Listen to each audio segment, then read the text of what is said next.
திமுக கூட்டணியில் இருக்கிற விசிக ஒரு 10 வருஷத்துக்கு முன்னாடி இங்க வந்ததுதான். 2017ல வந்தாங்க. 9 வருஷம் ஆயிருக்கு. சில தேர்தல்கள சந்திச்சிருக்காங்க.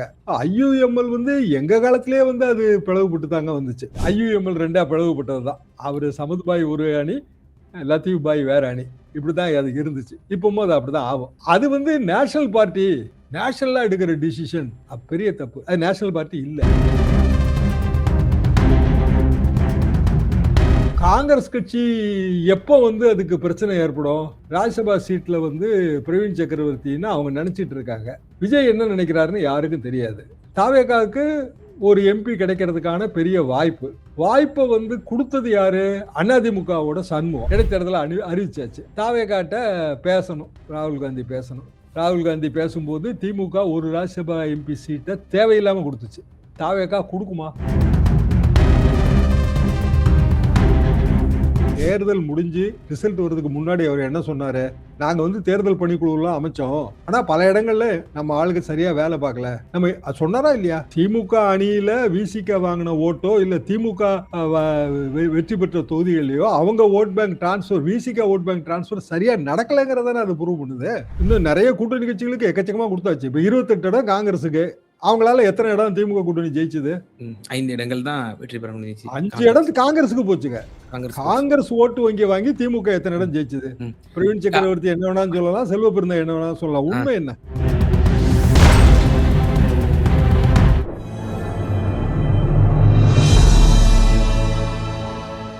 தமிழ் நியூஸ் நேரல் கண்வணக்கம். இன்றைய சிறப்பு நேர்காணலில் நம்மோடு இருந்திருப்பவர் மூத்த பத்திரிகையாளர், அரசியல் திறனாய்வாளர், வழக்கறிஞர் முனைவர் தராசு ஷியாம் சார். சார் வணக்கம். வணக்கம் ஹாக்கி. தாவேகாவுடைய இந்த மைனாரிட்டி அரசுல கூட்டணி கட்சிகள், மதசார்பற்ற முற்போக்கு கட்சியினுடைய கூட்டணி கட்சிகள், ஐயுஎம்எல், விடுதலை சிறுத்தைகள் கட்சி, காங்கிரஸ், இப்போ இவங்கெல்லாம் அமைச்சரவையில் பங்கேற்றிருக்கிறாங்க. இதன் மூலியமா திமுக தனிமைப்படுத்தப்பட்டுருச்சு அப்படின்ற ஒரு கருத்து பரவலாக முன்வைக்கப்படுது. இது வரைக்கும் இன்டாக்டா இருந்த கூட்டணியும் உடஞ்சிருச்சு அப்படின்ற மாதிரி. இனி அடுத்து திருச்சி கிழக்கு இடைத்தேர்தல், local body election, Lok Sabha election இதெல்லாம் சந்திக்கணும். தாவேகாங்கிற ஒரு சக்தி வந்ததுல ஒரு பிரைமரி ஃபோர்ஸா இருந்த டிஎம்கே சரிவை நோக்கி போய் கொண்டிருக்கிறதா? நான் அப்படி பார்க்கலைங்க. கூட்டணி மாறுதல்கள்லாம் ரொம்ப ஒரு பாலிடிக்ஸ்ல இயல்பா நடக்கிற ஒரு விஷயம்தான். என்ன காரணம்னா, இன்னைக்கு திமுக கூட்டணியில் இருக்கிற விசிக ஒரு 10 வருஷத்துக்கு முன்னாடி இங்க வந்ததுதான். 2017ல வந்தாங்க. 9 வருஷம் ஆயிருக்கு. சில தேர்தல்களை சந்திச்சிருக்காங்க. ஐயுஎம்எல் எங்க காலத்திலேயே அது பிளவுபட்டு தாங்க வந்துச்சு. அப்துல் சமத் ஐயா இருக்கும்போது அவரு மணிக்கொடின்னு ஒரு பத்திரிகை நடத்திட்டு இருந்தாருங்க, டெய்லி பேப்பர். ரீல் கடன் வாங்குறதுக்கு நாங்க 2 பேருமே மாத்தி வாங்கிக்குவோம். பக்கத்துல எங்க பிரஸ். நியூஸ் பிரிண்ட் பெரிய ரீலா வருங்க. 450 கிலோ 500 கிலோ கொண்ட ஒரு பெரிய ரீலா இருக்கும். ஷார்டேஜ் அடிக்கும். ஏன்னா அது நம்ம வாங்கி ஸ்டாக் வச்சிருப்போம். திடீர்னு நமக்கு பிரிண்ட் ஆர்டர் கூடிடும், ரீல் பத்தாது அப்படின்னா வெளி மார்க்கெட்ல வாங்க முடியாது காசு கொடுத்து. ஸோ எக்ஸ்சேஞ்ச் தான். அதே ரீல இன்னொரு பத்திரிகை ஆஃபீஸில் அது சும்மா இருக்கும். நான் 2-3 பத்திரிகை ஆஃபீஸில் அப்படி ஒரு அரேஞ்ச்மெண்ட் வச்சுருந்தேன். அங்கேருந்து ரீலை எடுத்துகிட்டு வருவோம். நம்ம செலவுலேயே எடுத்துகிட்டு வருவோம். திருப்பி நம்ம ரீலை அங்கே கொண்டு போய் நம்ம செலவுலேயே போட்டுறணும். இவ்வளோதான். ஒன்றும் யாரும் எந்த சார்ஜும் பண்ண மாட்டாங்க. Same weight. இல்லை சமயத்துக்கு ஒரு 10 கிலோ 5 கிலோ முன்ன பின்ன இருக்கும். அப்போ மணிக்குடி பத்திரிகை ஆஃபீஸுக்கு நிறைய தூரம் போவோம். அவரையும் பார்ப்பேன். அவங்க டாக்டர் தான் அது நிர்வாகம்லாம் பார்த்துட்டு இருந்தாங்க. பேர் மறந்துட்டேன். சமது எடுத்த அரசியல் முடிவுக்கு எதிர்ப்பு தெரிவித்து தான் லத்தீஃப் வெளியில் வந்தார். அப்துல் லத்தீஃப். எனக்கு அப்துல் லத்தீஃப் ரொம்ப நண்பருங்க. அதாவது சென்னாரெட்டி கவர்னராக இருந்த காலகட்டத்தில் சென்னாரெட்டி கேம்பில் அப்துல் லத்தீஃப் இருப்பார். நானும் அதே கேம்ப் தான். கூட்டங்கள் போவோம், பக்கத்தில் தான் உட்காந்துருப்போம். அவர் கார் கூட வச்சுக்க மாட்டாருங்க லத்தீஃப் பாய். ஏன்னு அப்படின்னு கேட்டால், எப்பா வச்சிருக்கவனுக்கு ஒரு காருப்பா, இல்லாதவனுக்கு எல்லா காரும். இப்போ நான் என்னையை கொண்டு உன் காரில் விட்டுரு அப்படின்னு சொன்னால் நீ விட மாட்டியாம் பாரு. சரி ஏறுங்கன்றாங்க. அது உண்மையில கார் வச்சுக்க கூடாது. கான்செப்ட் அது ரொம்ப பழைய கான்செப்ட் தான். எதுக்கு கார் சொல்லுங்க? அவர் நமக்கு செல்வாக்கு இருக்கு. ரோட்ல நின்னா எவனா ஒருத்தன் கார்ல ஏத்திட்டு போக மாட்டானா? ஏத்திட்டு போலன்னா நமக்கு செல்வாக்கு இல்லைன்னு அர்த்தம் ஆயிரும். அப்படியான ஒரு வித்தியாசமான நபர். ஜெயலலிதாமா காவிரி பிரச்சனை கூட்டும் போது நானும் லத்தீப் பாயும் பக்கத்துல உட்காந்து பேசிட்டு இருக்கோம். அன்பார்ச்சுனேட்லி அவர்லாம் ஓல்டு ஸ்கூல் பொலிட்டிஷியன், இறந்து போயிட்டாரு. எதுக்காக நான் சொல்ல வரேன்னா, அப்பவுமே ஐயுஎம்எல் 2ஆ பிளவுபட்டது தான். அவரு சமத்பாய் ஒரு அணி, லத்தீப் பாய் வேற அணி. இப்படிதான் அது இருந்துச்சு. இப்பவும் அது அப்படிதான் ஆகும். அது வந்து நேஷனல் பார்ட்டி நேஷனலா எடுக்கிற டிசிஷன் பெரிய தப்பு. அது நேஷனல் பார்ட்டி இல்ல. நீங்க தேசிய பார்ட்டியா இல்ல மாநில பார்ட்டியான்னு தேர்தல் ஆணையம் கொடுக்குற அங்கீகாரம் தான். இதுல வந்து ஐயுஎம்எல் வந்து கேரளால இருக்கு, தமிழ்நாட்டுல இருக்கு, அவ்வளவுதான். நேஷனல் பார்ட்டி கிடையாது. சிபிஐ அதெல்லாம் நேஷனல் பார்ட்டி கிடையாது. நேஷனல் அந்தஸ்து இழந்தே நாளாச்சு. ஸோ நேஷனல் பார்ட்டியா இருந்த காங்கிரஸ் வந்து திமுக கூட்டணி விட்டு போயிருச்சு, அவ்வளவுதான் முக்கியமான பாயிண்ட். சிபிஎம் திமுக கூட்டணி தான் இருக்குது. அப்போ காங்கிரஸ் கட்சி எப்போ வந்து அதுக்கு பிரச்சனை ஏற்படும்? ராஜ்யசபா சீட்ல வந்து பிரவீன் சக்கரவர்த்தின்னு அவங்க நினைச்சிட்டு இருக்காங்க. விஜய் என்ன நினைக்கிறாருன்னு யாருக்கும் தெரியாது. தாவேகாவுக்கு ஒரு எம்பி கிடைக்கிறதுக்கான பெரிய வாய்ப்பை வந்து கொடுத்தது யாரு? அதிமுகவோட சண்முகம். சிவி சண்முகம் அதிமுக ஜெயிச்சிரும், நம்ம மந்திரி ஆயிரலாம்னு நினைச்சு எம்பியா இருக்கும்போது எம்எல்ஏ பதவி போட்டி போட்டு ஜெயிச்சாரு. ஆனா தேவையில்லை. அவர் உண்மையிலே மந்திரி ஆகணும், சீனியர் பர்சன் நினைச்சா மந்திரி ஆகி 6 மாசம் கழிச்சு இடைத்தேர்தலில் போட்டி போட்டு ஜெயிச்சிருந்திருக்கலாம், எம்பி பதவி தப்பியிருக்கும். இப்போ மந்திரி ஆகல, இப்போ எம்பியை ராஜினாமா பண்ணணும் நிலைமை வந்து ராஜினாமா பண்ணி வேஸ்டா வந்து தாவேகாவுக்கோ இல்ல காங்கிரஸுக்கோ ஒரு எம்பி போக போகுது. அப்படித்தானே அர்த்தம்? அவர் செஞ்ச அடிப்படை அரசியல் தப்பு அது. இப்போ இடைத்தேர்தலை அறிவிச்சாச்சு. தாவேகாட்ட பேசணும், ராகுல் காந்தி பேசணும். ராகுல் காந்தி பேசும்போது திமுக ஒரு ராஜ்யசபா எம்பி சீட்டை தேவையில்லாம கொடுத்துச்சு. தாவேகா கொடுக்குமா? முதல் நாடாளுமன்ற உறுப்பினர் என்ற அடிப்படையில் சென்டிமெண்டா அவங்களும் பார்ப்பாங்க. நமக்கு தானே கட்சி அப்படித்தானே பார்க்கும். அங்க ஆஸ்பிரண்ட் இருப்பாங்கல்ல, நமக்கு அந்த போஸ்ட் கிடைக்குங்கிற ஆசையோட அதுக்கு தகுதியானவங்க இருப்பாங்கல்ல. இப்போ எப்படி வந்து ஐயுஎம்எல் ஒரு மந்திரி எங்களுக்கு வேணுங்க, நாங்கள் இது வரைக்கும் மந்திரியா இருந்ததே கிடையாதுன்னு கேட்குதோ, அதே தானே நாங்கள் இது வரைக்கும் ராஜ்யசபா எம்பியா இருந்ததே கிடையாதுங்க, ஒரு ராஜ்யசபா எம்பி எங்களுக்கு வேணும், நீங்க இந்தியா புறம் தான் ராஜ்யசபா எம்பியா தானே இருக்கீங்க அப்படிம்பாங்கல்ல. அப்ப காங்கிரஸ் தாவேகா கூட்டணி என்ன ஆகும்? ஆரம்பத்திலே கசப்பு தான் வரும். சரி, காவிரியில தண்ணி விட போறதே கிடையாது கர்நாடக கவர்மெண்ட். அவன் என்ன சொல்றான்? உங்களுக்கு வந்து அதிகமா தண்ணி கொடுத்துட்டாங்க. 2017-18 வந்து சுப்ரீம் கோர்ட்டுக்கு ரிவிஷன் பெட்டிஷன் போட போறோன்றாரு அவரு, துணை முதலமைச்சர், கர்நாடக துணை முதலமைச்சர். ஆமா, அதுக்கு பிறகு தீர்ப்பாணையம் அமைஞ்சு எத்தனையோ அவார்ட்ஸ் கொடுத்தாச்சு. அதுல வந்து உங்களுக்கு கொடுத்த தண்ணியோட அளவு அதிகம், அது குறைவுங்க. இடைக்கால ஏற்பாடு வந்து நான் ஆரம்பத்தில் குறிப்பிட்ட லத்தீப் பாயும் நானும் கலந்துகிட்ட ஜெயலலிதா அம்மா காவிரி நீர் பங்கீட்டு கூட்டத்தில் 205 டிஎம்சி நமக்கு, அதைத்தான் எதிர்த்து கூட்டம் நடத்தணும். 205 டிஎம்சி பத்தாதுன்னு சுப்ரீம் கோர்ட்டு ஃபைனல் ஆர்டர்ல குறைஞ்சு போச்சு. இப்ப அவர் என்ன சொல்றாரு? அதுவே அதிகம்ன்றாரு. அப்படின்னா தீர்ப்பாணைய உத்தரவுப்படி அவர் தண்ணி விட போறது இல்லைங்கிறது தெரியுது. அப்போ அந்த கடமை காங்கிரஸ் அமைச்சர்களுக்கு வருமா வராதா? அவங்க தானே போய் தண்ணி வாங்கிட்டு வரணும். சரி, மந்திரி சபையில இல்லைன்னா பிரச்சனை கிடையாது. நாங்க கூட்டணியில இருந்தவங்க அது வந்து தொகுதி உடன்பாடுன்னு சொல்லிடுவாங்க. மந்திரி சபையில இருந்தீங்கன்னா கூட்டு பொறுப்பு, ஜாயிண்ட் ரெஸ்பான்சிபிலிட்டி. ஒடியே போய் பெங்களூருக்கு ஃபிளைட் பிடிச்சி போய் தண்ணி வாங்கிட்டு வரணும். முடியுமா உங்களால? அப்ப எப்படி இந்த கூட்டணி மந்திரி சபை வந்து ஃபிஷர்ஸ் இல்லாம நடக்கும்? எப்படி மன வேறுபாடுகள் இல்லாம நடக்கும்?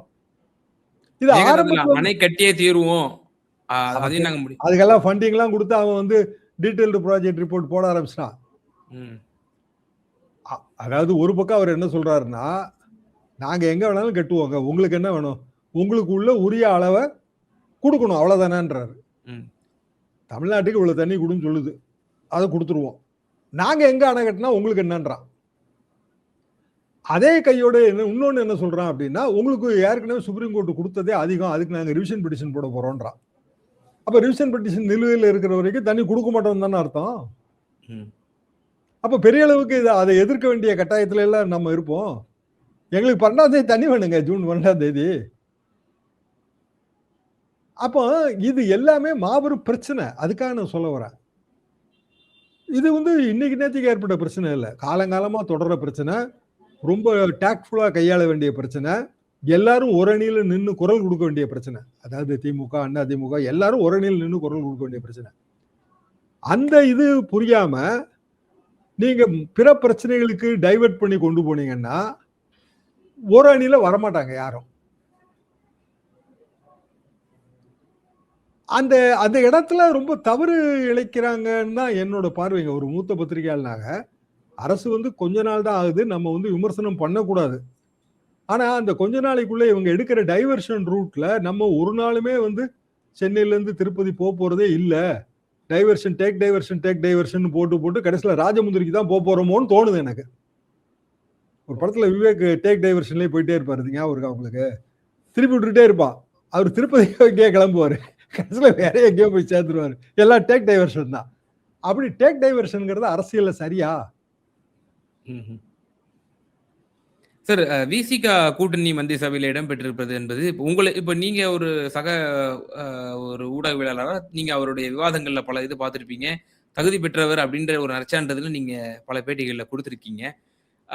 சமூக நீதிங்கிற துறை பெயரை மாற்றத்துக்கும் நீங்க வந்து அதுக்கு வரவேற்பு தெரிவிச்சிருக்கீங்க. ஆனா இதுவும் திமுகவுக்கு ஒரு பெரிய பின்னடைவா இருக்கும். ஏன்னா தலித் ஓட் பேங்க் வந்து விசிகா திமுகவுக்கு நிறைய டிரான்ஸ்ஃபர் பண்ணி கொடுத்திருக்காங்க தேர்தல்கள்ல.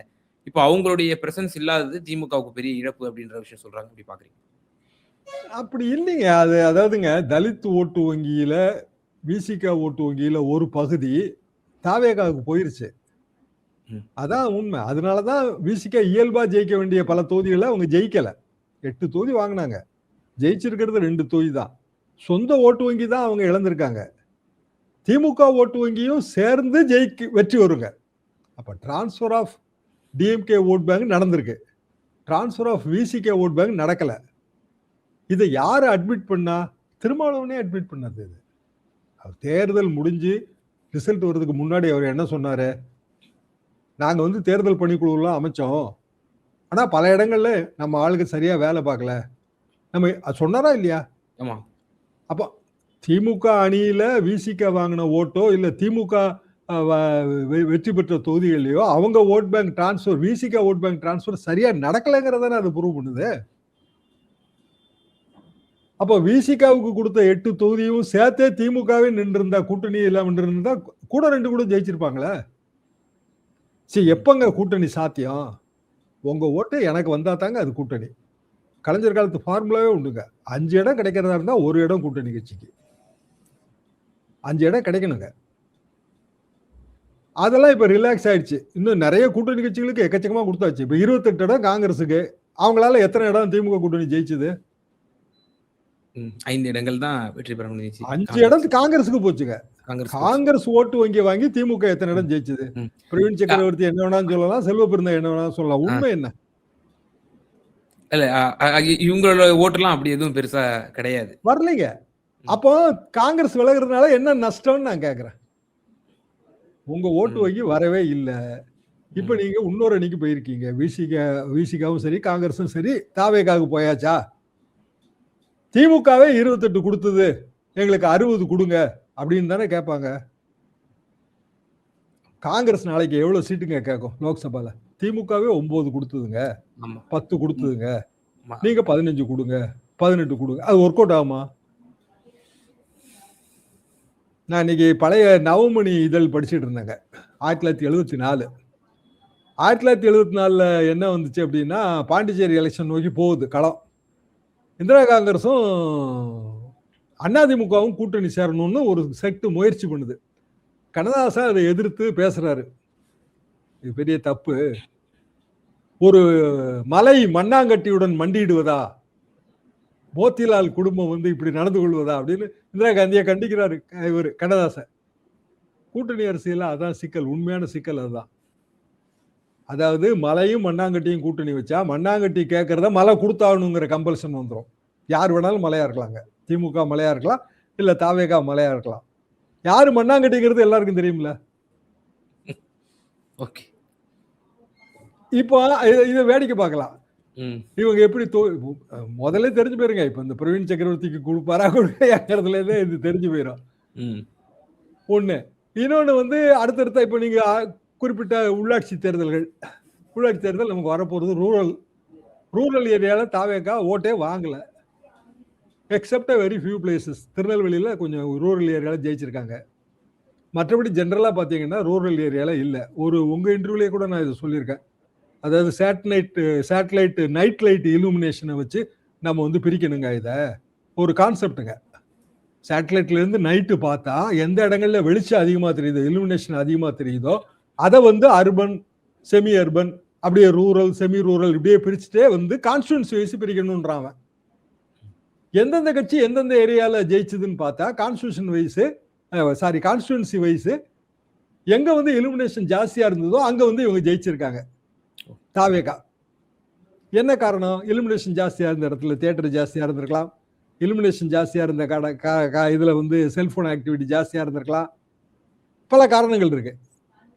அப்போ ரூரல் தேர்தல்ல தாவேகா கூட்டணி பலன் தருமா, திமுக கூட்டணி பலன் தருமா? இதை வந்து 2026 தேர்தல் முடிவுகளை வச்சு நீங்க அனலைஸ் பண்ணீங்கன்னா திமுக கூட்டணி தான் பலன் தரும். நீங்க கணக்கெடுத்து பாருங்க. அப்ப விசிகாவும் காங்கிரஸும் தாவேகா கூட்டணியில போய் அதிக இடம் ரூரல்ல ஜெயிச்சிடலாம்னு நினைச்சாங்கன்னா ஜெயிக்க முடியாது. சார், இறுதியான ஒரே ஒரு கேள்வி சார். இப்போ விசிகாவிலேயே பிளவு ஏற்படுவதற்கான வாய்ப்புகள் இருக்கு. டிஎம்கே செட் ஆஃப் பீப்புள், அதாவது மைண்ட் செட்ல இருக்கக்கூடிய பீப்புள்லாம் இருக்காங்க. ஃபார் எக்ஸாம்பிள் திரு ஆலூர் ஷானவாஸ், நேற்று தினம் கூட பொதுச் செயலாளர் சிந்தனை செல்வன் அவர்கள் முதலமைச்சருக்கு நன்றி தெரிவித்து ஒரு மடல் கூட கொடுத்திருந்தாங்க. இப்படிப்பட்ட ஒரு கருத்து பொதுவெளியில முன்வைக்கப்படுது. அப்படி ஏதேனும் வாய்ப்புகள் இருக்குன்னு நினைக்கிறீங்களா? நிறைவான கருத்து. அப்படிதாங்க நான் நினைக்கிறேன். என்ன காரணம்னா, அப்படி முதலமைச்சரை பாராட்டிட்டே இருக்காங்க. அதாவது முன்னாள் முதலமைச்சரை பாராட்டிட்டே இருக்காங்க.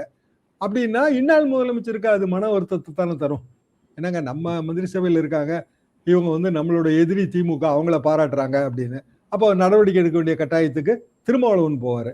அவங்க என்ன நினைக்கிறாங்க, நடவடிக்கை எடுக்கட்டும், இவங்களுக்கு என்ன பதவியா இருக்கு, சரி நம்மளா போய் இன்னொரு கட்சியில சேர்ந்தா அதுக்கு பல விமர்சனங்கள் வந்துடும். முதுகுல குத்திட்டாங்க, வயிற்றுல குத்திட்டாங்கன்னு சொல்லுவாங்க. நீங்களா கட்சியை விட்டு தூக்கிட்டீங்கன்னா நாங்க ஃப்ரீ பேர்டு. அதுக்கு தான் அவங்க வெயிட்டிங்க. அப்ப திருமாவை பொறுத்த வரைக்கும் அவர் 2 விஷயத்தை இழக்கிறாரு. அதாவது வன்னியரசுக்கு அமைச்சர் பதவி கிடைச்சதுல நமக்கு மகிழ்ச்சி, அது நான் ஏற்கனவே பலமுறை பதிவு பண்ணிட்டேன். ஆனா இதனால எதிர்காலத்துல ஏற்படக்கூடிய அரசியல்ங்கிறது இப்படித்தானே வர முடியும். நீங்க டிஸ்டிங்டா வேற ஒரு ஓட்டு வங்கி அப்படின்னா அது வேற விஷயங்க. நீங்க ஒரே ஓட்டு வங்கி தான் ஷேர் பண்றீங்க.